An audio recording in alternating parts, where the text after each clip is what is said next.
Yeah, know, if you can't keep me at the aquarium, you know, at least me I go do. I have lacto vegetarian. I say fish belong to the wild. I say fowl belong to the wild too. Oh, better yet, everything belongs to the wild. Let us all sit and starve. Fish keeping Jamaica.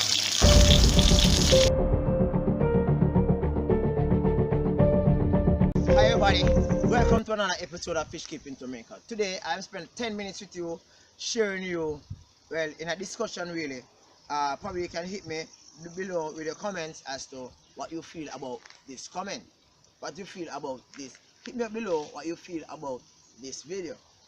Fish keeping throughout the world is not a new phenomenon. It's not a new hobby. It's not a new task in which persons do. Fish keeping is a hobby that dates back as far as, if you believe in the Bible, as far as Adam and Eve in the garden, right? God made all the creatures of the sea, fish, amphibian, everything that goes in the water on that particular day. Now, fish keeping is seen by several cultures as a tradition where for some culture they look at it as a religion. For example, in some sections of Asia, they look at it as the yin and the yang, right? The whole idea. If you watch the show, The Last Airbender, right, with the water, the one with the water, you will see where in which, that's the movie that is, right? You will see where in which you had the two fish in the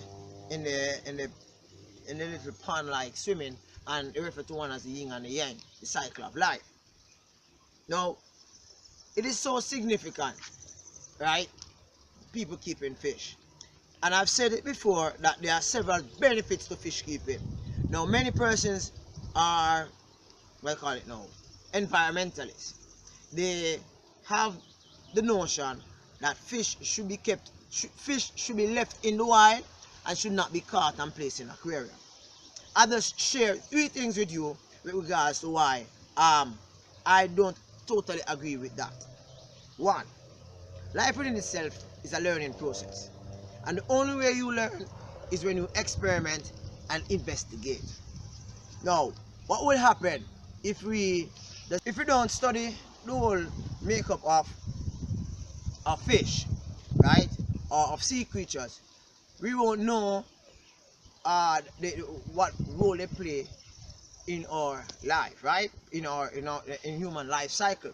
For example, it is the experimentation and the investigation that's done with fish and creatures of the sea that scientists have discovered that omega-3, which comes from fish, and the oil, omega-I, right, which comes from fish, is one of the most important elements that help to keep our bodies in real good health, right? Now, if you never, sorry for my patois, if you never catch the fish and put him in the aquarium, we wouldn't be able to study the behavior of the fish. So if you go to the river and we don't look at the fish in the sense that we don't investigate what kind of fish it is, we can go to the river, allowing the fish to be in its habitat, and at the same time that same fish end up nibbling at our foot or probably causing our death and our harm, right? Another thing is that life in itself offers us opportunity such as fish keeping to help us to feel more relaxed. I did a video on this already with regard to the benefits of fish keeping, right? Fish keeping helps us to be psychologically in tune with nature, right? If we were to say, all right, then I'm not going to do fish keeping, I am going to allow them to stay in the wild, another issue may arise. The population, and some person might disagree with me on this, but the population of several species, fish species, its existence today is as a result of humans actually getting these fish species and breeding them and releasing them back into the wild. Right? Several fish species are what you call endangered right now, not because of humans, but because of the predatory nature of the situation around them. Right? You can look at, let's say, dinosaurs. Dinosaurs no longer exist. Right? If you believe that dinosaurs existed, it no longer exists. And one of the reasons why it no longer exists is because certain things occur. Right? I'm not saying that back in the days they should catch a dinosaur and put it in a cage and the dinosaur would have survived. No. What I'm saying is that we are now finding out a little bit more about dinosaurs through the study of the bones. We don't want to do that with fish. We want to know the fish now so that we can, better educate ourselves for tomorrow. So, fish keeping do two things. One, it helps us psychologically. Two, it provides us education as to where to go forward, what is best for humankind, what is not. Three, fish keeping helps to make us appreciate nature more. Right? Bearing in mind, right? You say that fish should be kept in the wild, right? But at the same time, did you know that dogs originally came from the wild? Did you know that the domesticated dogs that exist within the house or within the yard or within your space in which you live, they actually originate from what you call wild dogs? And even the domesticated cat, it emanates from wild cats.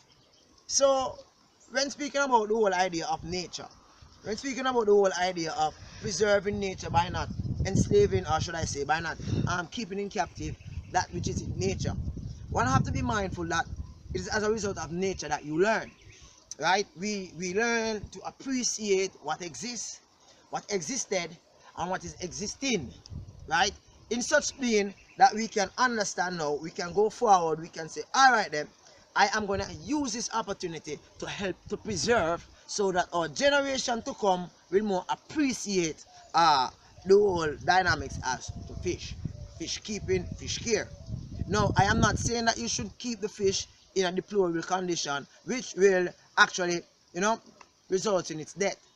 If you are planning to do fish keeping, it is advised that you have a setup that is appropriate for the fish. Right? If you don't have that setup that is appropriate for the fish, forget about fish keeping. I'm against the whole idea of keeping fish in deplorable condition. Right? All of this what you see here within my yard are fish that I keep, not necessarily to sell to persons out there, but if I do get overstock, I will sell. But because that's my hobby. People plant flowers in their yard to beautify their yard. Right? Am I to think now that planting flowers in my yard should not be done because it is actually playing with nature? Because those flowers were once somewhere in nature in which I actually got and I carried in my yard, and I'm now taking care and grooming. Right? The plants are growing okay. They are being taken care of. Fertilizer, pesticides, they are being pruned, all of that. Same too with the fish. Right? A matter of fact, several fish species in which I have, for example, the live bearers, they would not have survived in the wild. Why? Because one reason why, let's say, live bearers, guppies and swordtails and platies and these live bearers, right? One reason why they give birth to so much fish at any one time, so many fries at any one time, is because of predation. Right? So in the wild, they give birth to 50 fries. But at the end of the day, to adulthood, probably only 5 or 6 might survive. Primarily the reason why is because other fish, even the parent, might consume them. So in a sense, fish keeping is like preserving the natural environment. You might not look at it this way, but you have to appreciate the work, the effort, the patience, the finances, the whole creativity in which persons like myself go about taking care of their fish stock. This is really here speaking from Fish Keeping Jamaica, and I'm just giving a synopsis as to I'm just here giving a synopsis with regards to fish keeping. Don't behave as if fish keeping is cruelty to living organisms. I think it's rather really an injustice.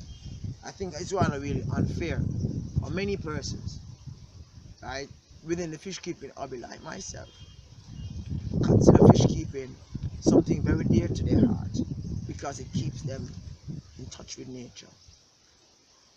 Or you to be suggesting that fish keeping is cruelty.